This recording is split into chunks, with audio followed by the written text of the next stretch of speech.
नमस्कार, आप देख रहे हैं हमारा खास कार्यक्रम मुद्दा। मैं हूं आपके साथ रविंद्र सिंह। आज हम बात करेंगे सनातन वर्सेस साइनेट की।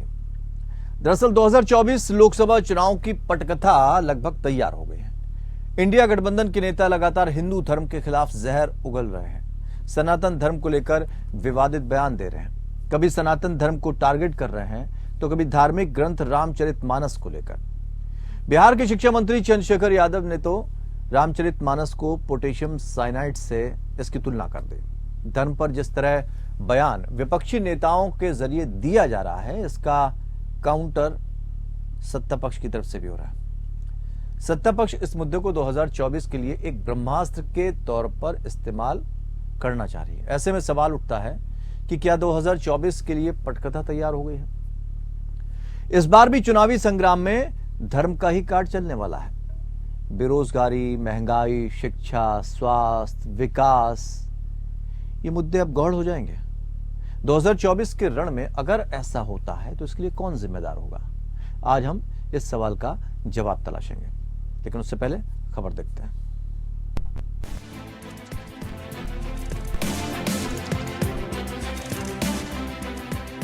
देश की राजनीति में इस वक्त सनातन धर्म को लेकर पहले से ही सियासत गरमाई हुई है। पहले तमिलनाडु के मुख्यमंत्री एम.के. स्टालिन के बेटे उदयनिधि स्टालिन सनातन धर्म को लेकर विवादित बयान देते हुए इसकी तुलना डेंगू, मलेरिया और कोरोना से करते नजर आए। उदयनिधि स्टालिन ने यहां तक कह दिया कि सनातन धर्म को खत्म कर देना चाहिए। उदयनिधि का सनातन पर हमले का विवाद अभी ठंडा भी नहीं हुआ था कि इसमें उनकी ही पार्टी के सांसद ए राजा ने बयान देकर मुद्दे को और हवा दे दी। ए राजा ने सनातन को एड्स से खतरनाक बताकर इस विवाद की आग में घी डालने का काम कर दिया। உதயநிதி ஸ்டாலின் அவர்கள் மென்மையாகத்தான் சொன்னார், மலேரியா போல டெங்கு போல ஒழிக்க வேண்டும் என்று. மலேரியாவுக்கும் டெங்குக்கும் சோசியல் ஸ்டிக்மா இல்ல, அது ஒரு அருவருப்பா சமூகம் பார்க்காது. அருவருவாக பார்க்கிற ஒரு சனாதனத்தை சொல்லணும்னா முறைப்படி ஒரு காலத்துல தொழுநோய் இருந்தது, இப்ப HIV இருந்தது।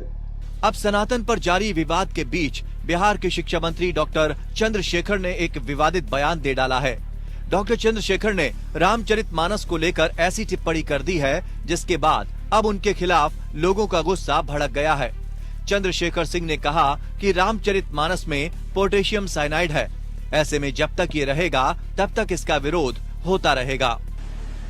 55 प्रकार का खाना परोसा गया हो, उसमें थोड़ा पोटेशियम साइनाइड डाल दिया गया हो तो आप खाएंगे? इसलिए मेरी आपत्ति वहां है और रहेगी, जीवन भर रहेगी। जो पोटेशियम साइनाइड टाइप का कुछ चीज है ग्रंथों के अंदर, मैंने कहा तो किनवा पर 10 करोड़, मोहन भागवत कहा तो फिर पर 10 रुपया पर लेना खा कुछ बात कर। अब मोहन भागवत की 2 बार है, वीडियो भी जारी हुआ, आप लोग यूट्यूब पर मिल भी जाएगा उनका भाषण में। अगर आपको दिक्कत है तो मैं दे दूंगा। फर्क कहां है? गोदान के पात्र नहीं बदले जाएंगे और उनकी जातियां नहीं बदली जाएगी। वहीं 2 दिन पहले मध्य प्रदेश के बीना में एक सभा को संबोधित करते हुए सनातन के बहाने पीएम ने विपक्षी गठबंधन इंडिया को निशाने पर लिया। उन्होंने कहा कि कुछ दल समाज को विभाजित करने में लगे हैं। भारत की संस्कृति पर हमला करना उनका मकसद है। एक बार पहले भी सनातन धर्म विवाद पर बोलते हुए पीएम ने भाजपा नेताओं से कहा था कि वो इस विवाद का सख्ती से जवाब दें। पीएम ने दोबारा सनातन मुद्दे पर बोलकर ये जता दिया कि अब 2024 में इस मुद्दे को लेकर बीजेपी इसे ब्रह्मास्त्र के तरीके से इस्तेमाल कर सकती है। एक तरफ आज का भारत दुनिया को जोड़ने का सामर्थ्य दिखा रहा है। दुनिया के मंचों पर ये हमारा भारत विश्व मित्र के रूप में सामने आ रहा है। वहीं दूसरी तरफ कुछ ऐसे दल भी हैं जो देश को, समाज को विभाजित करने में जुटे हैं। बीजेपी जानती है कि इस मुद्दे पर लगातार हमलावर होने से इंडिया गठबंधन में फूट पड़ सकती है। इसके साथ ही हिंदुत्व के मुद्दे पर कांग्रेस को घेरने में मदद मिलेगी। सबसे बड़ी बात, बीजेपी इस मुद्दे को आधार बनाकर तमिलनाडु में अपने ओबीसी कार्ड को और मजबूत कर राज्य में अपनी जड़ें जमा सकती है। मतलब साफ है कि जिस तरह विपक्षी गठबंधन इंडिया के नेता लगातार सनातन पर विवादित बयान दे रहे हैं और सत्ता पक्ष की तरफ से इस पर काउंटर अटैक किया जा रहा है, इससे साफ है कि 2024 का चुनाव ना तो महंगाई, बेरोजगारी, शिक्षा, स्वास्थ्य, विकास पर होगा, बल्कि सनातन जैसे धार्मिक मुद्दे ही चुनाव के केंद्र में रहने वाले हैं। Bureau report, APN.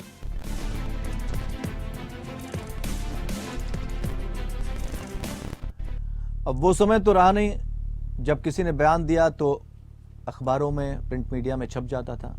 आजकल सब दिखता है और हमेशा बना रहता है। बयान सुनवाते हैं, फिर चर्चा को आगे बढ़ाते हैं। यहां पर उदयनिधि स्टालिन, जो कि खेल मंत्री हैं तमिलनाडु के, उन्होंने कहा सनातन धर्म तुलना डेंगू से की, मलेरिया से की, कोरोना से की, और उनका कहना है कि इसे खत्म करना जरूरी होता है। सनातन धर्म भी ऐसा ही है, इसे खत्म करना हमारा पहला काम होना चाहिए। ये स्टालिन का बयान है। चंद्रशेखर, 55 तरह के व्यंजन परोस कर उसमें पोटेशियम साइनाइड मिला दीजिए तो क्या होगा? हिंदू धर्म ग्रंथ का हाल भी ऐसा है। बाबा नागार्जुन और लोहिया की टिप्पणी की है। रामचरितमानस को लेकर आपत्ति और जीवन भर रहेगी। जब तक गटर में उतरने वालों की जातियां नहीं बदली जाएंगी तब तक इस देश में आरक्षण और जातीय गणना की जरूरत पड़ती रहेगी।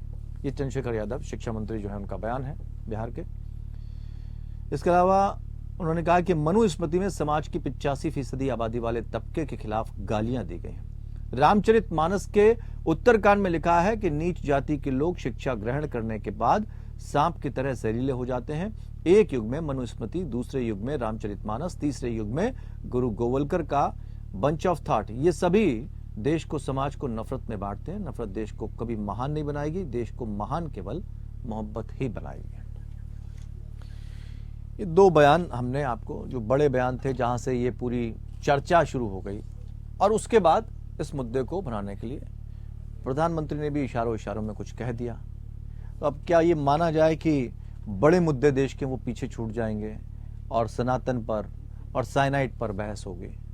चर्चा आगे बढ़ाते हैं। पैनल में जो लोग आज हमारे साथ शामिल हैं उनसे आपको रूबरू कराते हैं।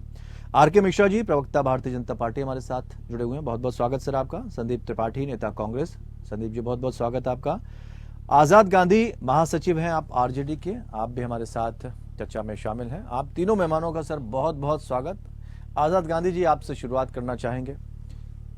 साइनाइड वर्सेस सनातन, यानी धर्म में साइनाइड का इस्तेमाल, ये सियासत किस तरह की हो रही है?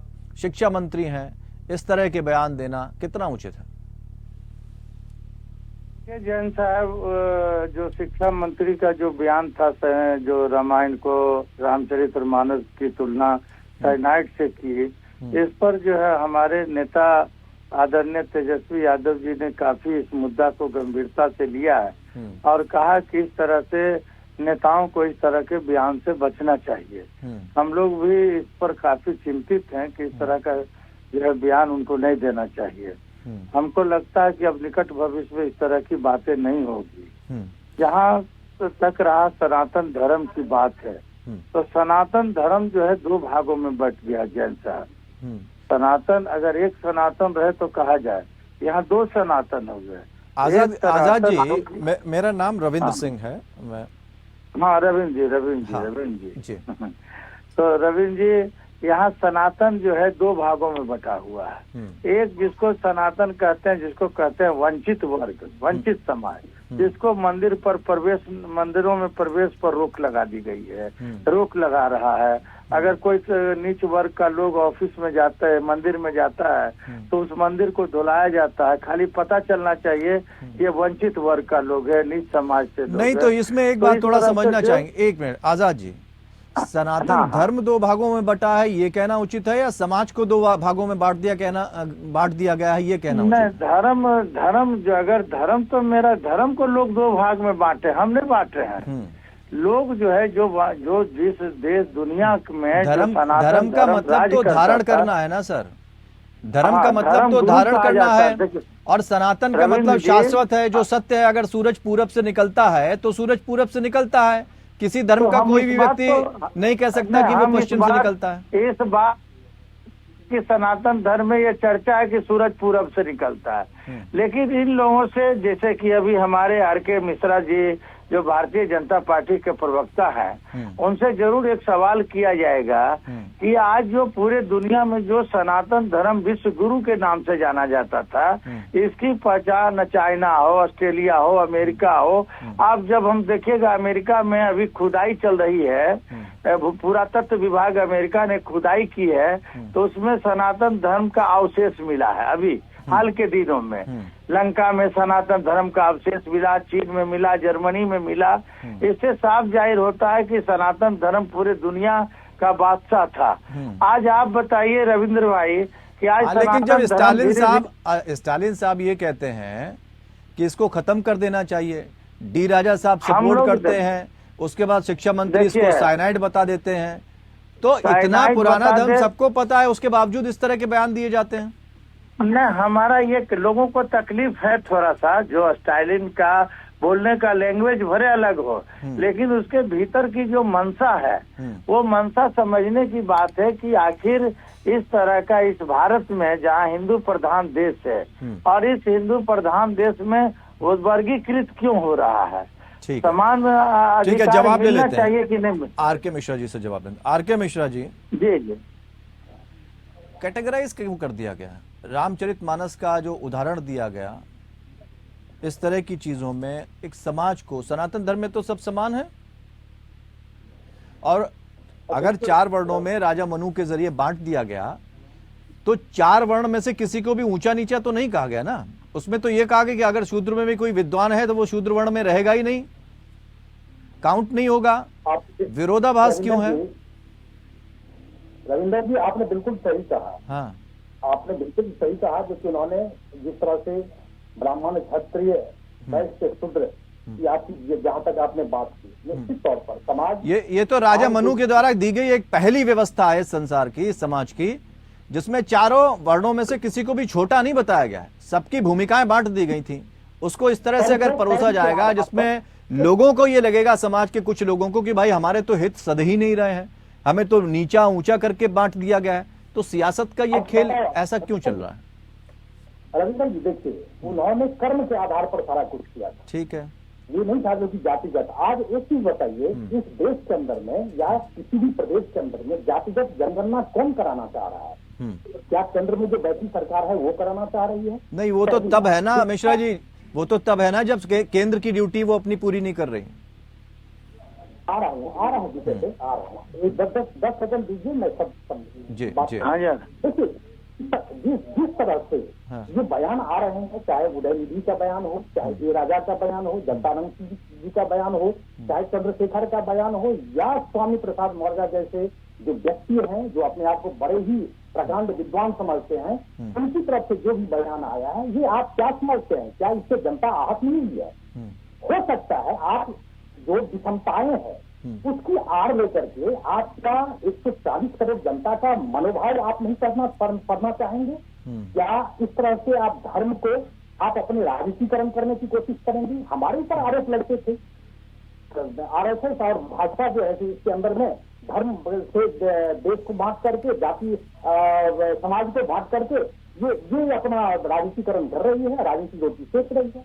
आज देखिए, राहुल गांधी जी चुप हैं, हर विषय पर बोलते हैं, यहाँ नहीं बोलते, विदेशों में बोलते हैं। अखिलेश यादव जी हर विषय पर बोलते हैं, बड़ी प्रखरता से बोलते हैं, जो चुप हैं भाई। आज ये देश क्या प्रश्न ही पूछना चाहेगा? आज ये तेजस्वी यादव जी का बयान आप कोट कर रहे थे, हमारे गांधी साहब कह रहे थे, लेकिन हमें बड़े ही गंभीरता से लिया है। तो भाई इतना देरी क्यों? क्योंकि हो सकता है मिश्रा जी, हो सकता है उन्हें ये लगता हो कि इस मामले को ज्यादा तूल देने की जरूरत ही नहीं है, इन बातों में कुछ रखा नहीं, इनसे जनता का क्या लेने देना, जिसको जो देना है अपनी व्यक्तिगत प्रतिक्रिया है देता रहे।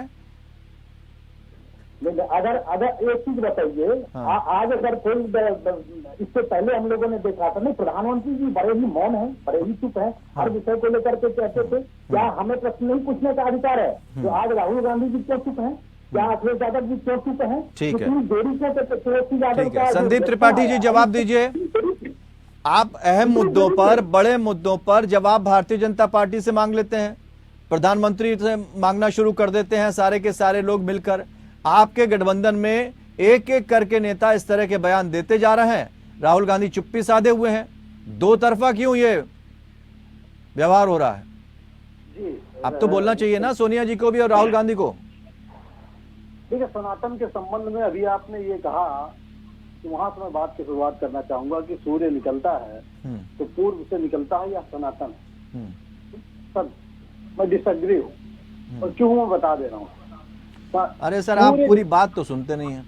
आपने सुना मैंने क्या कहा? सनातन मतलब सत्य, जो शाश्वत है, ठीक है ना। अगर मान लीजिए सूर्य, हमने एग्जाम्पल दिया, सूर्य पूरब से निकलता है, कोई धर्म साबित कर दे ये पश्चिम से निकलता है। सर जवाब तो देने दीजिए। आप दीजिए जवाब। आप सर अमीर भोजन मत करते सर। अरे सर, मैं रविंदर सिंह था, हूँ, रहूंगा। जी सर, है ना, मैंने एग्जाम्पल दिया, आप बताइए। जी तो बात आ जाने दीजिए तब दीजिए ना। आधा जहाँ बात होती है अर्थ का अनर्थ हो जाता है। मेरे आगे नाम के आगे विशाल भी लगता है, ये ध्यान रखिएगा। जी धन्यवाद सर। सर रखो, मैं सिर्फ ये कह रहा हूँ कि सनातन जहाँ से सूर्य निकलता है उसको हम पूर्व कहते हैं। सूर्य जहाँ से निकलता है हम उसको पूरब कहते हैं, ना कि किसी व्यवस्था ने या किसी ने दे रखा कि हमारा समाज या हम लोग जो मानते हैं कि वो दिशा पूर्व है, उसको हम पूर्व कह के संबोधित करते हैं। अच्छा, ये हमारी दी हुई व्यवस्था, लोगों के द्वारा दी गई व्यवस्था है, ना कि भगवान की दी व्यवस्था है। अच्छा, आपका मतलब मानव समाज से है ना? जी मानव समाज। अच्छा जी वही, फिर ठीक है। ये मानव समाज की व्यवस्था है। और मानव समाज जहाँ पर व्यक्तिवाद हावी होकर उस सनातन का इस्तेमाल करना शुरू कर देता है उसका एक उदाहरण मत। मोदी जी के घनिष्ठ मित्र है रामभद्राचार्य। रामभद्राचार्य का अभी एक बयान ताजा बयान है। संदीप जी की आवाज को थोड़ा बढ़ाया जाए। सनातन धर्म का मतलब ब्राह्मण धर्म होता है। हम नहीं मानते भाई, हम नहीं मानते।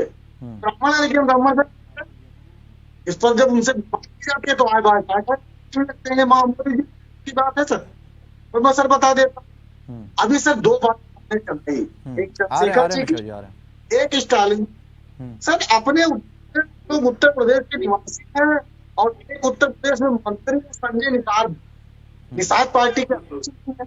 सर उनकी जवाब ले लें, जवाब ले लें, समय खत्म हो जाएगा। एक पॉइंट और ले लेते हैं मिश्रा जी, एक पॉइंट और ले लेते हैं, एक पॉइंट और लेते हैं। मैं आ रहा हूँ, एक मिनट मिश्रा जी आ रहे हैं, समय बहुत कम है। हाँ, संदीप जी की बात पूरी हो जाए, आ रहे हैं आपके पास। हाँ जी, तो क्या वो श्रृंखला है क्या? आप जल्दी सोनिया जी, मोदी। ठीक है मिश्रा जी, जवाब मिश्रा जी।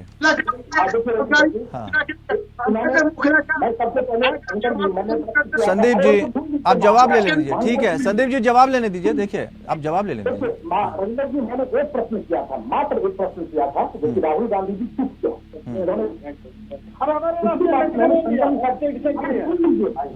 अरे अपने बताओ। अरे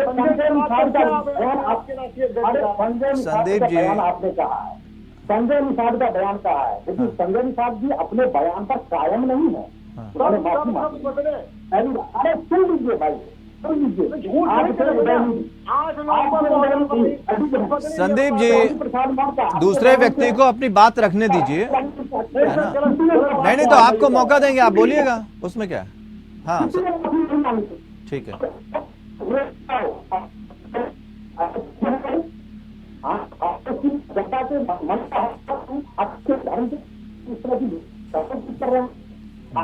आवाज साफ नहीं आ रहा है मिश्रा जी, आपकी आवाज कट रही है थोड़ा सा। हाँ हो जाएगी सर, संदीप त्रिपाठी का सवाल। आपकी आवाज साफ नहीं हो रही है, लेकिन ठीक है, कोशिश करते हैं आपकी आवाज ठीक कराने की। आजाद गांधी जी, क्या हम ऐसे मुद्दों की ओर तरफ बढ़ेंगे जिनका कोई लेना देना नहीं है, जिनका व्यक्तिगत लेना देना है, एक समाज से लेना देना है, हम पर्सनली उन पर कटाक्ष करेंगे? हम इस तरफ बढ़ रहे हैं। हम शिक्षा मंत्री हैं लेकिन बयान अशिक्षितों वाला दे रहे हैं। हम एक बड़े ओहदे पर बैठे हैं लेकिन हमारे बयान ऐसा है, हमें जनता हमें अपना नेता मानती है लेकिन बयान हम ऐसे दे रहे हैं कि आपको कोई बगल में ना बैठा है। इस तरह के बयान क्यों? जनता आज कहाँ जा रही है? हम किस सदी में जी रहे हैं? चांद पे पहुंच रहे हैं, सूरज पे पहुंच रहे हैं, हम 2024 में ये मुद्दा लेके पहुंचेंगे कि आइए साहब धर्म धर्म खेल लेते हैं। देखिए विशाल रविंद्र साहब, आपका एकदम कथन सही है, बातें सही है, क्वेश्चन भी सही है, और अब इस मुद्दे पर हमने काफी गंभीरता हमने दिया है कि अगर इस तरह से बयान देंगे तो पार्टी अनुशासनात्मक कार्रवाई भी करेगी। इसके लिए हमारे नेता काफी सजग हैं। देखिए कोई भी, जैसे कोई मुस्लिम धर्म का आदमी हो तो अपने धर्मों के खिलाफ वो नहीं सुनता है। अगर कोई जैन हो, ईसाई हो, जो भी हो, नहीं सुनता है। अगर कोई व्यक्ति हिंदू धर्म में हो, सनातन धर्म के अनुकूल चल रहा हो, और इस तरह का बयान मेरे दृष्टिकोण से अनुचित है, और इस पर बहुत जल्दी हमारे नेता द्वारा इनको वार्निंग दे दी गई है। कल ही वार्निंग मिला है इनको कि आप इस तरह का चर्चा छाए रहने के लिए कर रहे हैं कि राजहित के लिए कर रहे हैं। अगर राजहित के लिए कर रहे हैं तो एक बयान मैं मिश्रा जी को भी याद दिला दूं। मिश्रा जी, गजेंद्र सिंह शेखावत केंद्रीय मंत्री हैं, बयान क्या है? जवान काट लूंगा सनातन को, जो इस तरह से कहेगा। एक केंद्रीय मंत्री इस तरह का बयान दे रहा है। हाँ बिल्कुल सही कहा आपने। जो इस तरह का बयान, देखिए इस तरह के बयान आए हैं, मुझे लगता है कहीं न कहीं संगम वाले शब्द का उपयोग करना चाहिए। मैं इसमें कभी भी आपको फेवर नहीं करूंगा जो इस तरह के बयान चाहे किसी भी दल। हाँ एक चीज जरूर है, ऐसे ही मिश्रा जी, हमेशा आपसे ऐसे ही उम्मीद करता हूँ। आप हमेशा देते भी हैं, मैं इस बात से सहमत हूँ आपके। आप जब भी बोलते हैं बेबाक बोलते हैं, इसीलिए मैं पसंद भी करता हूँ पर्सनली भी आपको। ये बात सही है, हर किसी को सोचना चाहिए। तो ये बड़े नेताओं को क्यों नहीं सोचना चाहिए? प्रधानमंत्री जी भी तो इसका सपोर्ट कर रहे थे ना। उनको भी ऐसी बातें बोलनी चाहिए जिससे समाज में एकता बनी रहनी चाहिए। मिश्रा जी देखिए, मैं तो आपको कहता हूँ, बयान जो हमारे शब्द हैं, एक ही चीज को हम किसी को अपने पिता को पिताजी भी कहते हैं, हम अपने पिता को बाप भी कह सकते हैं, पापा भी कह सकते हैं, लेकिन बाप कहने में थोड़ा सा अजीब लगता है। लेकिन अगर आप पापा, ठीक है, यानी हमें इस तरह के बयान नहीं देना चाहिए। आप तीनों इस बात से सहमत हैं, और उम्मीद ये भी करते हैं कि जो वरिष्ठ नेता हैं वो इस बात को सोचे। कम से कम जनता को, जो देश की जनता सदियों से कई जख्म झेलती हुई आई है, बड़ी मुश्किल से एक हुए हैं, और विकास की जिस तरह से सराबोर हैं विकास में, हम दुनिया में अपना डंका बजाए हैं, उससे हमें प्राउड फील हो रहा है। ये बातें जो हैं कहीं ना कहीं, इस तरह की बातें तो हमें गौरव की अनुभूति नहीं करा सकते, इसलिए थोड़ा संयम बरतें, शब्दों पर ध्यान दें, तोलमोल के बोलें। बहुत बहुत शुक्रिया आप सभी मेहमानों का इस चर्चा में शामिल होने के लिए। तो फिर किसी बड़े विषय के साथ जो आपसे सरोकार रखता होगा हाजिर होंगे। फिलहाल इतना ही, नमस्कार।